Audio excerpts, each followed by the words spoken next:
She was only 9 years old. In the middle of the night during a thunderstorm, she packed a small backpack and walked out of her house, never to be seen again. No witnesses, no final words, just a quiet exit into the darkness. Her name was Asha Degree, and her disappearance remains one of the most haunting mysteries in American history. This is the true story of one of the most haunting child disappearances in modern American history. On February 14th, 2000, Valentine's Day, something unimaginable happened in Shelby, North Carolina, a quiet, close-knit town where families knew one another and children played freely in the streets. A place where nothing like this had ever happened before. That morning, as most people exchanged flowers and chocolates, one family was plunged into every parent's worst nightmare. 9-year-old Asha Degree had vanished without a trace, not from a shopping mall, not from a crowded city, but from her own home in the middle of a stormy night. Asha Degree was born on August 5, 1990. She was shy, soft-spoken, and deeply loved by her parents, Harold and Aquila, and her older brother, O'Brien. She was a straight-A student, dependable, and a favorite among her teachers. She excelled in school, was a star on her basketball team, and spent Sundays in church with her family. She loved reading, drawing, and staying close to home, a true homebody. She wasn't the kind of child to take risks. She wasn't rebellious. She didn't even like sleeping over at friends' houses. And she had no access to the internet or television unsupervised. The Degree family was loving and protective. No computer, no chaos, just routines, schoolwork, and evening dinners together. To everyone who knew her, Asha was not the type of child who would leave home on her own, especially not in a storm in the middle of the night. Sunday, February 13th, 2000, started like any other. Church in the morning, basketball in the afternoon, where Asha fouled out and felt disappointed. That game stuck with her more than her parents expected.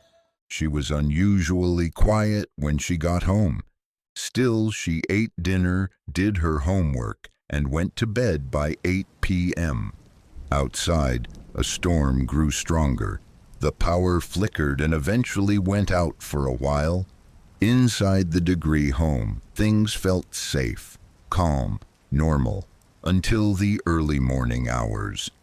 At 2:30 a.m., Asha's father returned home from work. He checked on the kids. They were asleep in their shared bedroom. Everything looked fine. But sometime between 3 a.m. and 3:30 a.m., Asha quietly got out of bed. She dressed herself, picked up a small black backpack she had packed secretly days before, and walked out the front door. She was 9 years old. It was dark, cold, raining, and she was alone. Between 3:45 and 4:15 a.m., two motorists spotted a small figure walking along Highway 18. They both described a young girl walking in the storm, calm, purposeful. She didn't signal for help. She didn't look scared. She just walked. One driver turned around to check on her, but when he circled back, she was gone. Vanished.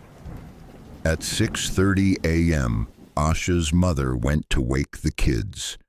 O'Brien was still asleep, but Asha's bed was empty. They searched the house, then the yard, then the neighborhood. Nothing.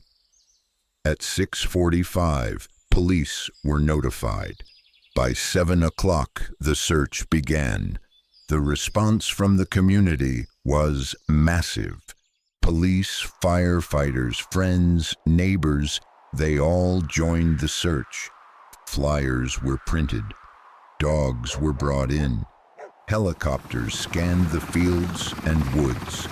The town pulled together with a singular mission: find Asha, and yet no trace of her.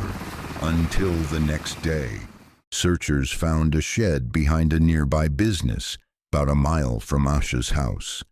Inside were candy wrappers, a pencil, and a Mickey Mouse hair bow, all confirmed to be hers.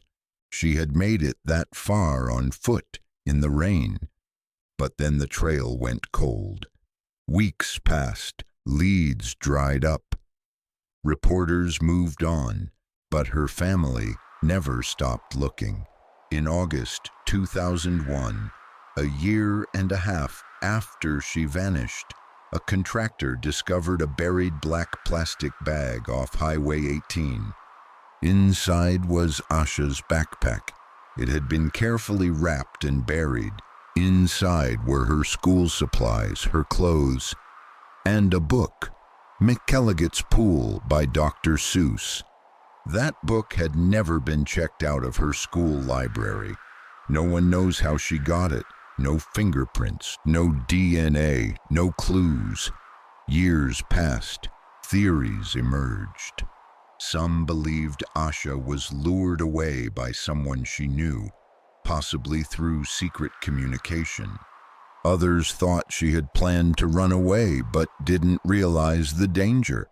Some suggested she may have been the victim of a human trafficking operation. None of these theories have ever been proven. In 2020, the FBI released a new age progression image of what Asha might look like today. They increased the reward to $45,000 for information leading to an arrest.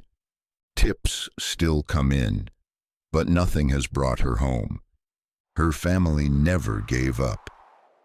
Every Valentine's Day, the anniversary of her disappearance, they organize a walk in her memory. They keep a hotline active. They speak to the media. They preserve her room exactly the way she left it. Her backpack from school is still on the hook. Her shoes still lined up by the door. Asha Degree was 9 years old. She had no enemies, no digital footprint, no pattern of running away, and yet she disappeared with a determination that baffles investigators to this day. What could drive a child to leave in the middle of the night, into a storm? Was someone waiting for her? Was she running to something, or from something? Or did someone guide her every step of the way? What do you believe happened to Asha Degree? Let us know in the comments. And if you enjoy true mysteries like this one, subscribe for more, because sometimes the most chilling stories are the ones that really happened.